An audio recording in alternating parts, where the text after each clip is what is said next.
Hi and hello and welcome to episode 63 of Going Over. I, of course, am Fred Slow. Alongside me is Saleh Taylor, and we're bringing you a very special Valentine's Day episode of the program. Saleh, welcome. Welcome. Good evening, good afternoon, good morning, all them good things for you. How about late night? That's how this one's going now. We were recording late on Valentine's for a Saturday the 15th airing. Good morning, Albuquerque, and thank you for joining us. We are excited for this program with you today. It was a big week for us. Last week, I was out at the Super Bowl, and the Super Bowl has become pro wrestling, Saleh, and I was able to sit down with just a lot of really talented pro wrestlers while I was out there. Sat down with Tony Khan, had a talk with he about the business, and went incredibly good. Sat down with AJ Francis, formerly known as Top Dollar on Skid Row. He's doing some really incredible stuff with the NWA. That went really good. Sat down with Danielle Monet. You know her as Summer Rae. It was a real fun sit down. And of course, the Hurt Syndicate, formerly the Hurt Business, formerly the Hurt Locker. Those guys, MVP, Shelton Benjamin, and Bobby Lashley, had a heck of a time with they. Hung out a little bit with Seth Rollins while I was out there. Didn't do radio. But a world of pro wrestling around the world of the Super Bowl. And those two things have collided, haven't they? That is quite the understatement, I'd say. It's been synonymous. We're now getting breaking news on ESPN. Like that's it's official. Wrestling is back where it needs to be in the mainstream, but also in the subsidiaries as well. Yeah, I agree with that completely. You know, I'm out there, doing all the Super Bowl stuff I always do, and I don't necessarily know if all the wrestling fan kind of knows, my shoot job of entertainment the way that, talk radio has, been an outlet and a revenue stream for me for 20 years or something crazy at this point, right? And I love it. It's like how fortunate I am to have a job that I fell in love with some years ago. And, I would have loved to have been, the host of the Tonight Show, but I'm here in Albuquerque and I'm doing these things. And now as we've ventured further into the world of pro wrestling, the way that you have and I have and we have together and the ownership group here at Duke City Championship Wrestling, and gigantic announcement coming with NWA next week. As we're venturing into that world, I'm not like known as the radio guy anymore. I'm known as the wrestling guy. And it's like wild because I'm out at the Super Bowl and we're doing like these VIP things, these parties and stuff. And not once, not twice, not a couple times, many times people come up and they go, "Hey, I know you. You're the wrestling guy." And I go, what? How? Living the dream, bud. Look at you. Living the dream. That's by design, man. That's years in the making, man. Turn your input down just a little bit. You're a little over fried. No, you're not wrong though, right? Because it's sports talk is there. Sports talk is there forever. Like box scores and finals and lines and all that stuff exists. Pro wrestling is fandom. Pro wrestling is like the longest relationship, and it's Valentine's Day, that so many of us has ever had. Pro wrestling's the longest relationship of your life. It is. It's a big part of my life, and not the life. That's like good God, that is the longest relationship I've had in my life. Yeah. Hey, that's crazy, right? Me too. Like I'm 40 years old. I've been watching pro wrestling for 35 years. That's crazy. There's nothing I've done longer in my life. 35 years of my 40 years. Pro wrestling fandom. That's stupid. The live chat is going crazy for us. Good evening, host. I saw a video of Hobo Hank wrestling in the NWA. That is correct. You did. We put it out on social media today. It was a very special Valentine's Day release from the National Wrestling Alliance. With more NWA wrestlers coming to DCCW for special cards doesn't mean DCCW will be an NWA affiliate for New Mexico. I tell you what, only one way to find out, right? That is February the 22nd. That's at the historic El Rey Theater. But I'm going to tell you this, if you're not there for it, you're not going to be a witness to it, and you're going to hear about it after the fact. And that's not where you want to be, because it is a big deal episode of Duke City Championship Wrestling next Saturday night. That's February the 22nd, the historic El Rey Theater. Also, we got a couple big announcements for shows coming up over the course of the year. It's kind of funny when we put this stuff together, Saleh. At the beginning of the year, I want to do like you do like a sports schedule. You know what I mean? I want to do like a basketball schedule, like a football schedule, and you just can't. Like you can't put out every date, and you can't put out every venue, and it's like it drives me crazy because it's so ever evolving. Like it's nuts that like if we were to share the amount of possibilities we have versus what we actually execute, it would blow your mind. It would like blow your mind of how many people want pro wrestling in their venue or how many people want pro wrestling in their community, because it's not a small number. It's a gigantic number, and having Hobo Hank in the NWA has only solidified what that is. That is actually a beautiful thing that I'm happy and grateful to see that there is a demand for such. And Yeah. I love how you say this, and I follow your lead on this one. We are very fortunate to be part of that conversation, to be part of the demand. We're not the only, we're not the only product out there available, but like we are one of the people that people want to see. Mm-hmm. Yeah, And well, it's gotten tougher here in New Mexico, because it's, there's Phase One Pro Wrestling was running quarterly, and right now Phase One isn't slated to run any shows in New Mexico as of this moment, and then the way the state athletic commission is put together, because it's a commission state, it's one of very few. There's legislation that like surrounds the world, and I think you're aware of this, and it just went public today. So there's a HB, whatever the House bill number is, but it's up there right now. Like we are making changes to the statutes and to the rules of pro wrestling in the state of New Mexico to make it more accessible and more inviting to big companies, and because it's sitting like in a legislation, it's got to go through legislative, it's got to get signed by the governor. I have confidence both those things are going to happen. But what is changing is like some of the fee structure. Like currently, like out of your pocket, and this is like, these are all shoot numbers. Currently out of your pocket, you have to pay like almost $400 for an event coordinator. And that's just a person to maintain like the rules and regulations of an event. Cool. You then have to pay 4% of your gross ticket sales.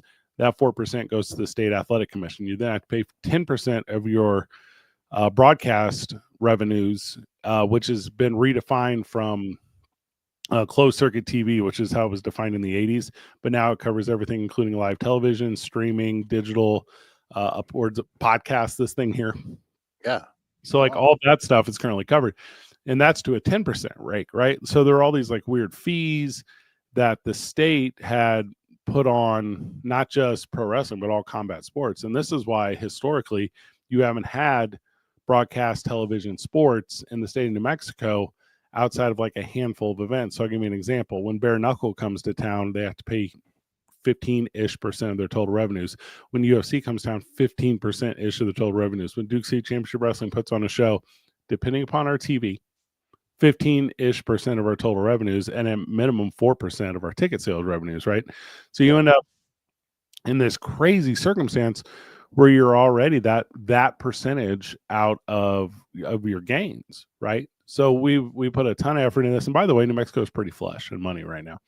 We put a ton of effort into this to where, well, let's restructure. Let's take the state athletic commission, moving from an executive board to an advisory board. Let's then expand it from what is currently a board of 5 individuals to 7. Let's make sure we have people that are expertise in the field, people that are expertise in the world of medical, people that are a lawyer, and then obviously representing the masses, 3 individuals, and then don't allow them to align one side or the other. I'm talking Republican or Democrat.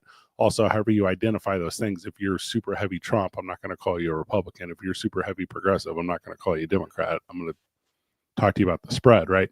Yeah. With that said, the idea is to restructure the state, Saleh, in a way that Monday Night Raw returns to the state of New Mexico, so that AEW Dynamite comes to the state of New Mexico, so that NWA Power can be in the state of New Mexico, so that the UFC and WBO and kickboxing and BKFC and Tough Man, and we can keep filling all these blanks, right? So that these things know that the state of New Mexico is a hotbed for combat sports, the way that it currently is in Nevada, the way that it currently is in New Jersey, the way that it currently is in California. It should be that here, and then our greater conversation is going to end up being a lot of stuff around like athletic law, right? So you want You want your fight, you want your John Joneses, you want your Holly Holmes, you want them to sign their contracts in New Mexico. You want those revenues to stay here. You want the representation to be here. You want their media rights to be here. And that's a journey for also down the road. So there's a ton going on, my friend, in the world of the legalese behind pro wrestling. And it is interesting to learn. And this is a little arrogant of an opinion, fortunate for pro wrestling that I am doing my absolute best to help get it righted, because for a lot of years this thing was made too difficult, dude. Too difficult. So, are you saying that like the restructuring, Yeah. we can run with that, has been centered around trying to bring incentives? Or eliminate obstacles, right? Because There we go. Okay. yeah, because a lot of the money felt like a lot of those fees and stuff, it was to gatekeep like companies from performing, so it was. And I'm going to give you like a crazy conspiracy theory, but I think you could trace back to certain names from the 80s, an idea to maintain kayfabe, where Vince McMahon would $100 handshake the right individuals. And after they did that, they would then put in the rule book, hey, pro wrestling is very real. Pro wrestling is a legitimate sport, and it wasn't. Obviously, it's a form of entertainment. And like, so the way the rules are currently structured, and I can read it verbatim for you, like I have it here on my phone. The way that it's currently structured, like, you can, in the state of New Mexico in combat sports, withhold a purse or a payout if a competitor doesn't compete to their greatest ability. Like that's a law, that's a rule in the state of New Mexico, and that primarily is for like guys trying to fix boxing matches and guys trying to fix those kind of things. In the world of pro wrestling, how does that apply? Like, how does that? Muddled language, man, in our business. It's incredibly weird. Right? So you end up with all these like rules, and this I don't know how well it's going to translate to the camera. It's probably not, but there's 20 pages here of this amendment, right? So the idea is, once we get to it, but I'm going to take you down to section 15, which is the big part. And by the way, I'm super on board with all these changes. Like how fortunate I was to be a part of kind of the rewriting here. This law dates back to 1980. Okay. Like, this is older than me. Like, it goes all the way back. And it says, the amendment says, the Athletic Commission fund the proceeds of, which used to say the regulatory fee of the promotion and the supervisory fee and the closed circuit of television or motion picture, together with any and ticket fees, now changed to strictly license fees and other fees authorized pursuant to the Professional Athletic Competition Act, shall be deposited in the state treasurer to the credit of the Athletic Commission fund. So what this is you still have to have your licensure, which is whatever it costs, $50, $75. I have no idea what a license costs, but you still have to have that. And then after that, you're done. Like you're solid for the year. Like, you're in. Like, yes, you have to have blood work, because that's how the state works, but you no longer have to pay for an individual to police you from an organization. So think like, hey, you got some pretty intense cornrows right now, right? Like, you're looking the part, like, you look good. And somebody in the state of New Mexico is certified to do that. Somebody in the state of New Mexico is certified to style hair. That's wild, huh? Yes. They don't have to give up 5% of whatever you paid for that to the regulation and licensing department. But they're subject to the regulation and licensing department showing up at any time. If they're doing it commercially, this doesn't count for, like, if your friend does it. But that's what this is going to become now. Where if the Department of Regulation and Licensing wants to pop in and say, hey, let's check out your show. Cool. Just the way you would check out a barber. Just the same way as you would check out a real estate agent. Like, these are things that would now happen. And it's I think it's a pretty big move in the state of New Mexico. Also, I obviously gave that information to WWE, AEW, and NWA. So, with any luck, we can turn this place into the hotbed that it once previously considered itself to be, but what I hope it has never been before. So one of the funny things about laws is it's not necessarily how it's written. It's all about who's interpreting it. A lot. Yeah. And it sounds like in this case, there was a lot of things that were going on in the 80s or in the AT that they had to like kind of wrangle things in and make it, well, as you said it, to gatekeep as much as possible because there was a lot of shenanigans that they felt that needs. But it sounds like they haven't revisited this because it was just a thing that was there that they didn't want to deal with because other there was an old guard. Yeah. Yeah, and that old guard has moved on. And So yeah, I'm about to ask, like, how was it bringing about this conversation with the new and other people? It's so hard to change things up when things have been established for such a long time. Yeah. Well, and, there's that classic Schoolhouse Rock. Like, I'm just a bill. But that's what you need. You need co-sponsored bills in the state of New Mexico, right? So you have to have a senator and you have a state rep. Well, Mo Maestas and Art De La Cruz are those things, right? So they have their names on it. They went to the athletic commission and said, "Hey, these are the changes we're looking to install." They then reached out to every licensed promoter. Now, did they all respond? No, but I did. And from there, it's hey, what can we do to make this world better? What can we do to entice more visitors? And yeah, when it comes to sports in the state of New Mexico, you have some really signature events. You have the New Mexico Bowl, which is top freaking tier, and you have the Big Enchilada down in Las Cruces, big softball tournament. Those things are gigantic.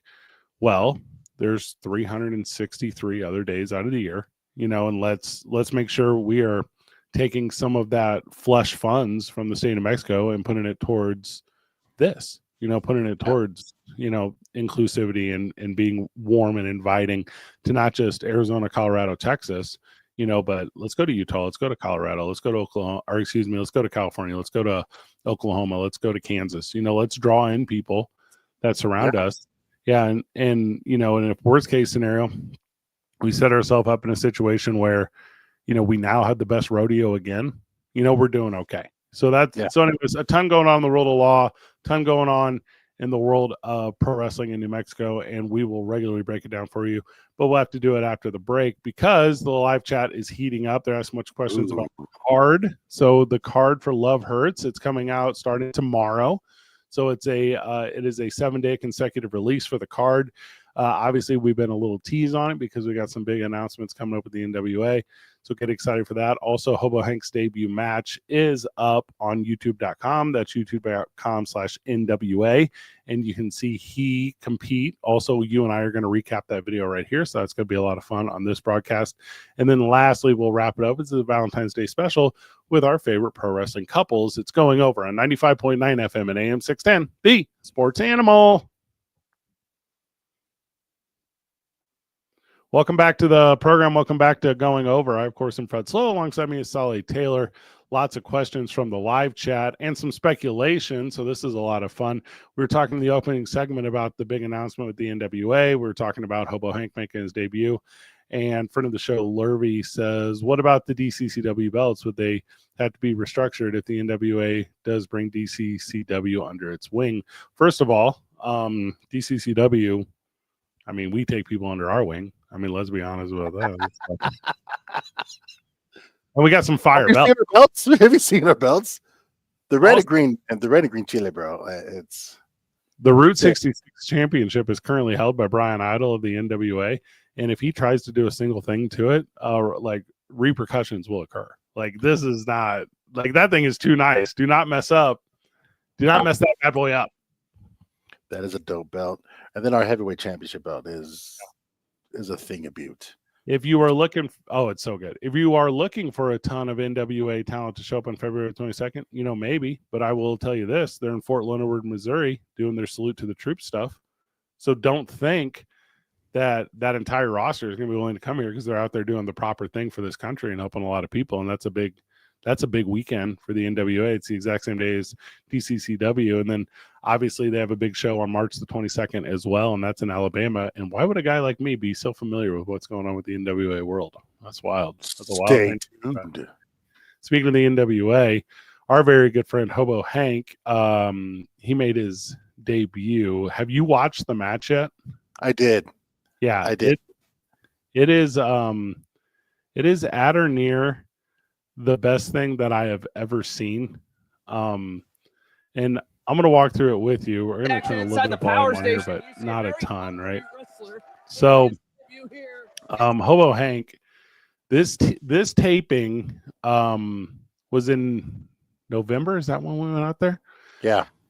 So we went out in November, and as we're out there in November, the way they do their TV tapings, which is like super incredible, is they do a weekend, and in that weekend, they did, I think I counted 55 matches. So it's 55 TV matches recorded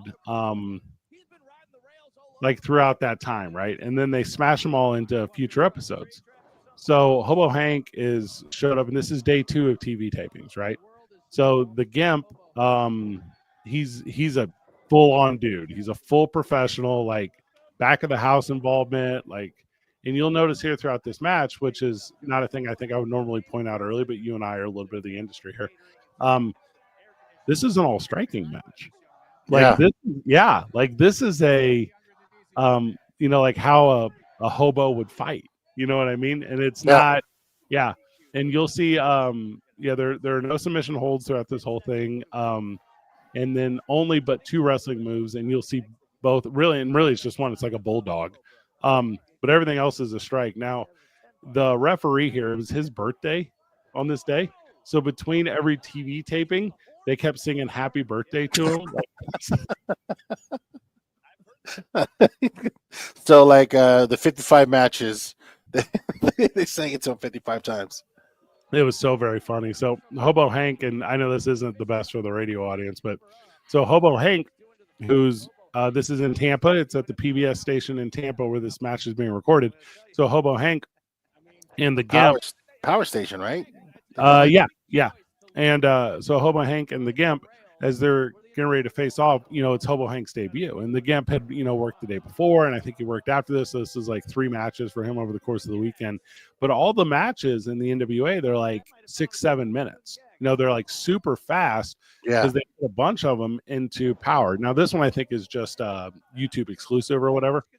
But Hobo Hank and the Gimp, they go out there and it's done in front of a live studio audience. And the live studio audience is workers. The live studio audience is like industry guys. So you're out there painting in front of like some of the best painters in the world.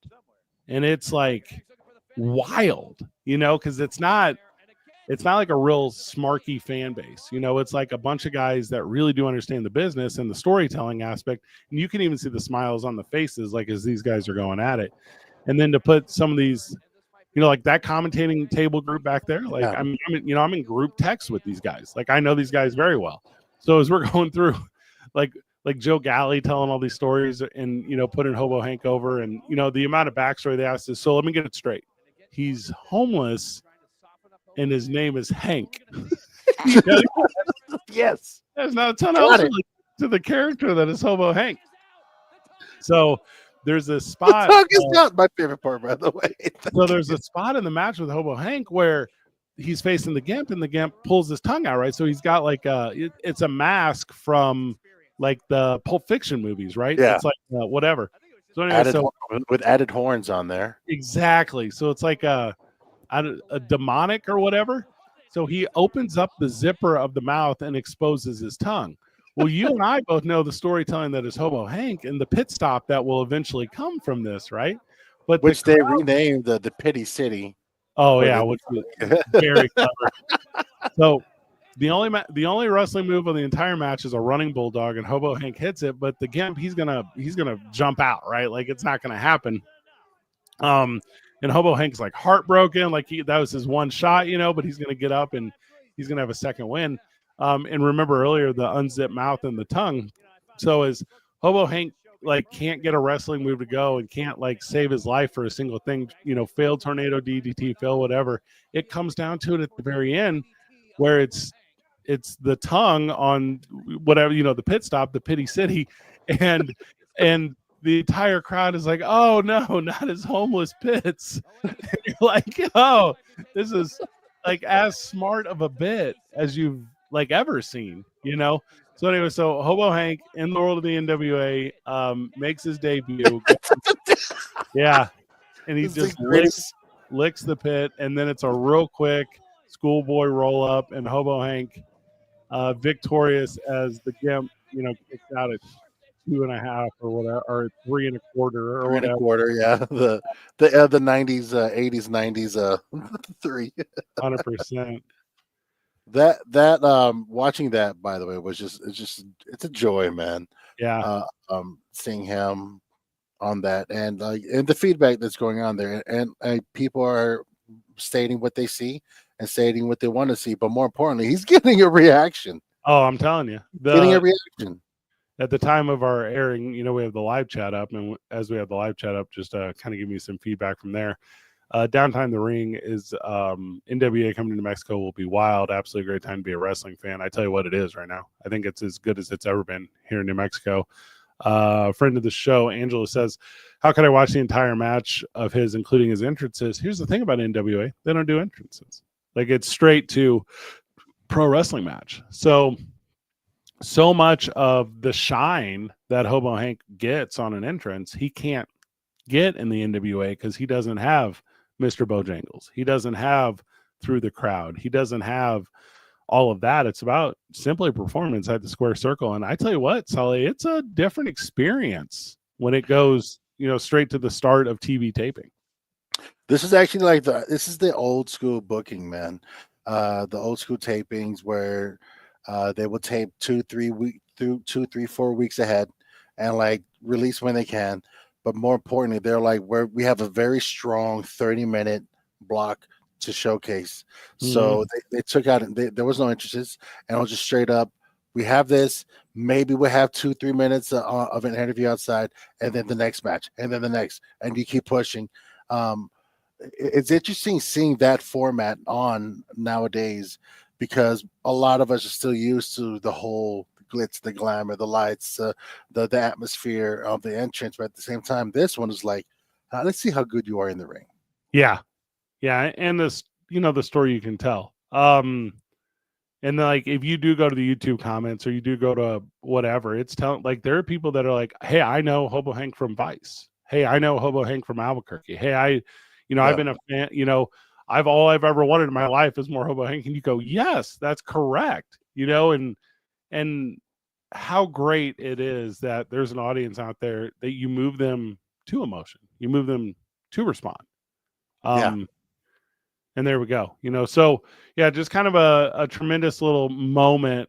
Number one, for my very good friend Hobo Hank, but number two, for the main stage of pro wrestling in Albuquerque, New Mexico, and a combination of all those things, because not has that attention always been on New Mexico. And if we're fortunate enough to be able to put it in a position to where others want to utilize the platform that is Albuquerque, the platform that is Rio Rancho, the platform that is Las Cruces. And then, and we can build it bigger from there. We could build it way bigger from there with, the all four corners of this great state. But yeah, tremendous one, just a lovely one, a fun one. And the next one will be a bigger deal. The next one, as big of a deal as this one, the next one will be a bigger deal. And that's the goal. That's all we can hope for. Like, make the next one bigger and better than the last, and just keep growing. And we keep getting faced with that question: how can this next one be better than the last? Well, stay tuned. Come to the next show. Keep trying. We're going to keep trying. February the 20th. Oh, go ahead. I'm just saying, even if you miss the mark, the stakes are so high that it's still going to be good. Yeah, there's some truth to that.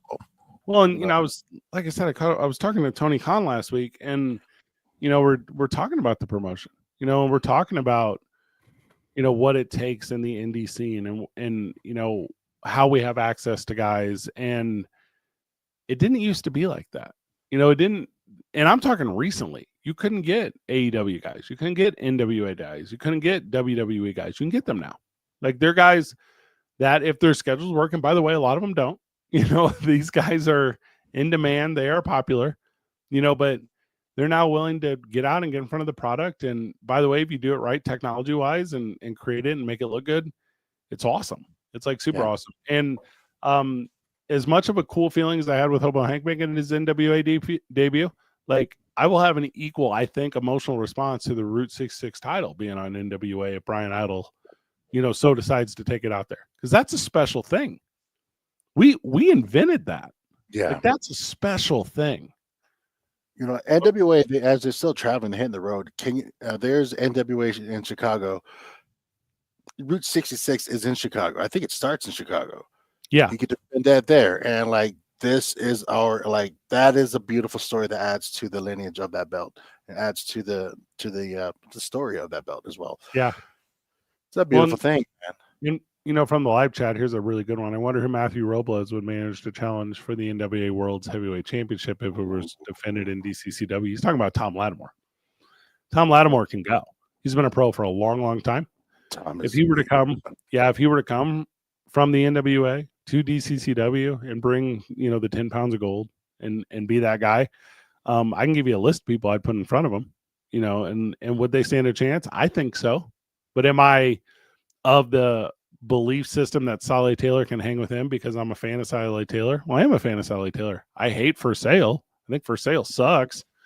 But like, Tom Lattimore ain't going to go somewhere where he doesn't think he can't control and maintain and retain his belt. Like, that's the NWA Championship. By the way, this February the 22nd at the historic El Rey Theater, our 50-50 auction, there might just be an NWA Championship belt in there. There might just be for the crowd. That's what I'm saying. Special thing. Like, it's a whole world of pro wrestling right now. It is a whole world of pro wrestling. And that big NWA announcement we were telling you about, that's coming next week. So make sure you're in for that. Also, the card drops all week this week. So if you were listening to us terrestrially, make sure you're subscribed to the Duke City Championship Wrestling social media pages, where we will be giving you the match cards. It is as good of a lineup as we've ever had. So we're excited to bring it to you. Also, the El Rey on a Saturday night. It is a chilly February Eve, but it's going to be hot in there. It's going to be so very good. Come and be a part of the spectacle, be a part of the show. And then our March and April show announcements will be coming out right after that too. So yeah, it's a whole time in the world of pro wrestling, and how fortunate you and I are to be a part of it. And when we get back from the break, because we're recording on Valentine's Day, we're going to celebrate some of the best relationships in all of pro wrestling. It's going over on 95.9 FM and AM 610, the Sports Animal. Welcome back to the program. Welcome back to Going Over. I am Fred Slow, alongside me, Sally Taylor. We're talking the world of pro wrestling. We're recording on a Valentine's Day night. Happy Valentine's Day, brother. Happy Valentine's Day to you as well. Yeah, man. Like, tell me about, you know, what are your feelings on Valentine's Day, man? It's an emotional one for me. Because when I was a kid, it was so strongly associated with my grandma as a kid. Mm-hmm. It was like,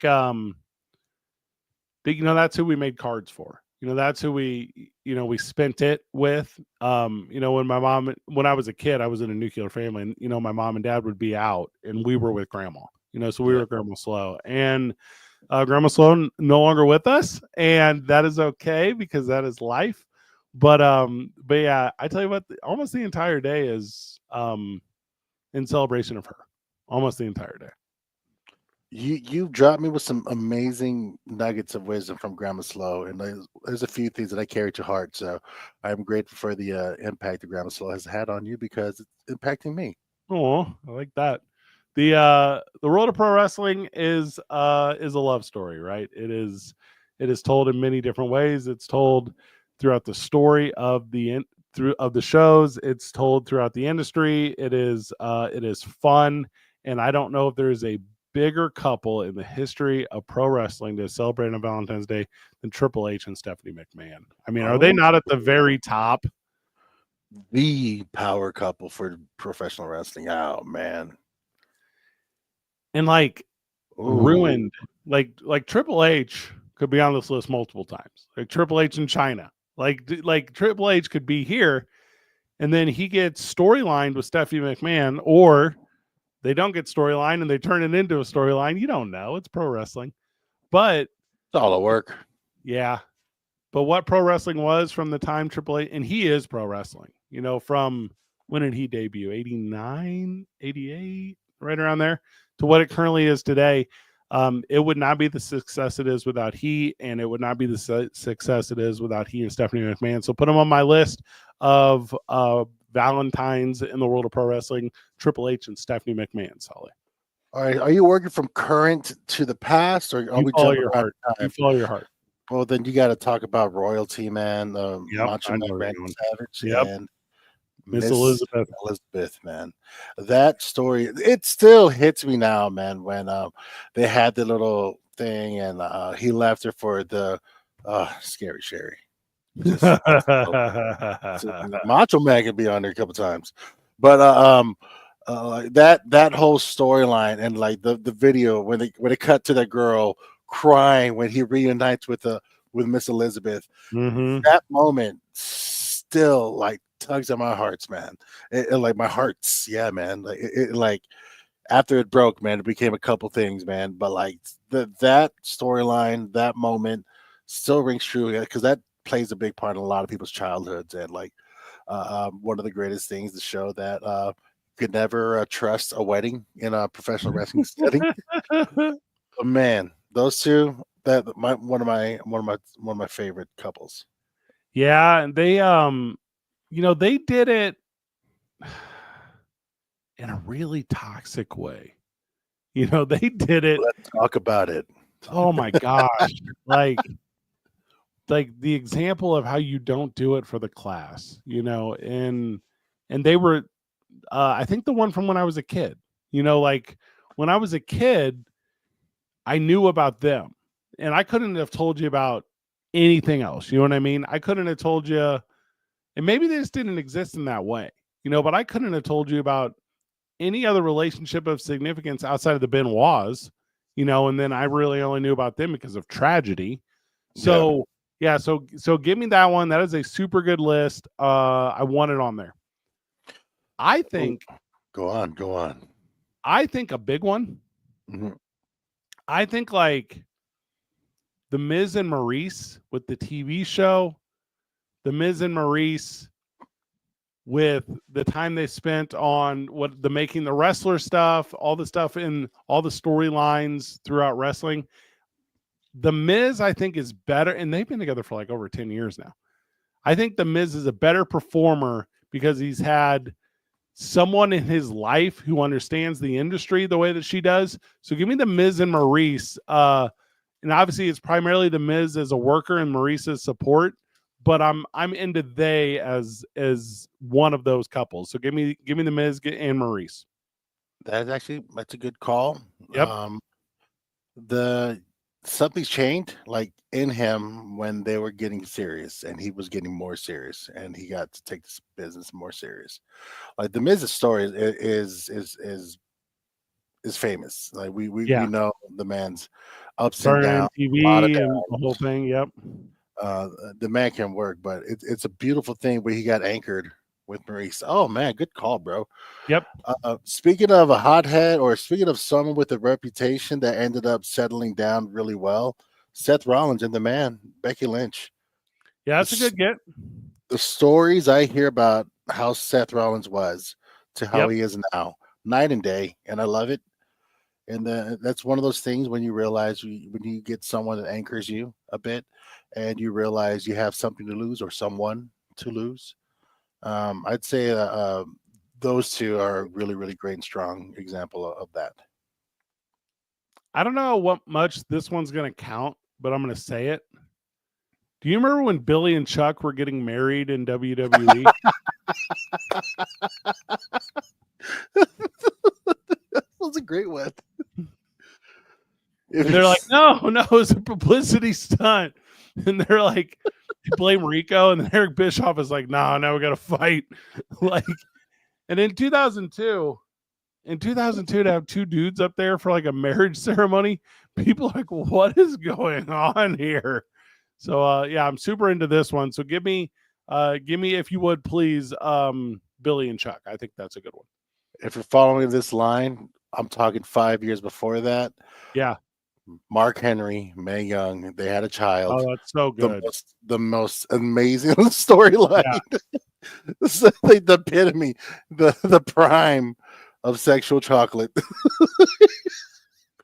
It's just like one of the most insane storylines that should not have worked. That whole time had The crazy whole attitude storylines. era, everything that was going on was just Dude, insane. there was like a storyline where Lita had to sleep with Kane so that he wouldn't beat up Matt Hardy, and that was like her shoot boyfriend.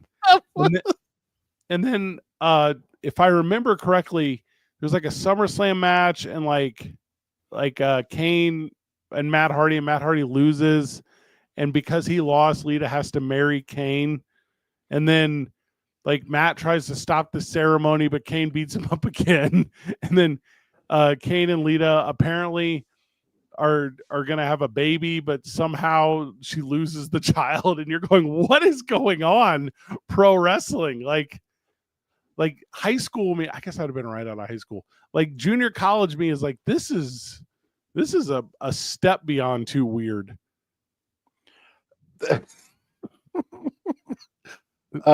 Speaking of that, from the real life to the insane, the fever dream storylines. Yeah. Yeah, you got to add Val Venus and Yamaguchi's wife, Mm-hmm. bro. The that whole thing. I remember that was one of the times my parents were questioning, like, "Hey, man, if your family's on TV, we're not watching this stuff." Yeah. But like there was like 3 times in 1999 when Stephanie McMahon got married. Like she married the Undertaker, she married Ted, and she married Triple H, like all in a row. Within like a month and a half. No, I think but I think the Test and Triple H one was like the same episode. Yes, it was. Because she was drugged at the wedding, and it was in the car in Vegas. He drove her to Vegas. He spoke for her. It was a drive-through wedding. Yeah.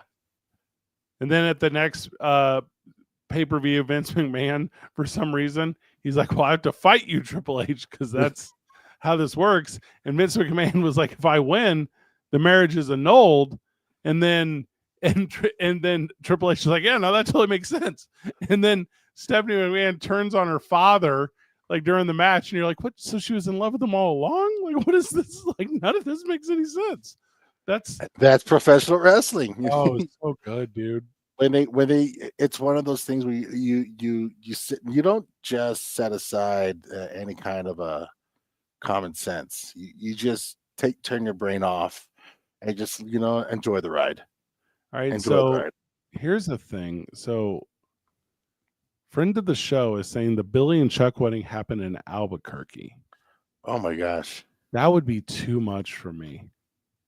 A taped SmackDown show in Albuquerque? So I don't know that to be true. I'm gonna tell you it had to be in like a super liberal city, like something on like one of the coasts, like Minneapolis or something, but I'm looking it up right now.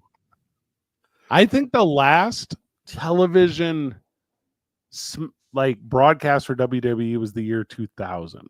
I think that is true. All right, I'm gonna find it for you. Give me another one while I'm looking this up. Another great couple. Well, the whole love triangle. This is one of the good and the insane side of Vince's mind when Matt Hardy, Edge, and Lita. Up, I hit it on the head. Heads up, Minneapolis. Targets. Good call. Told you. That's the only place you can do that kind of stuff.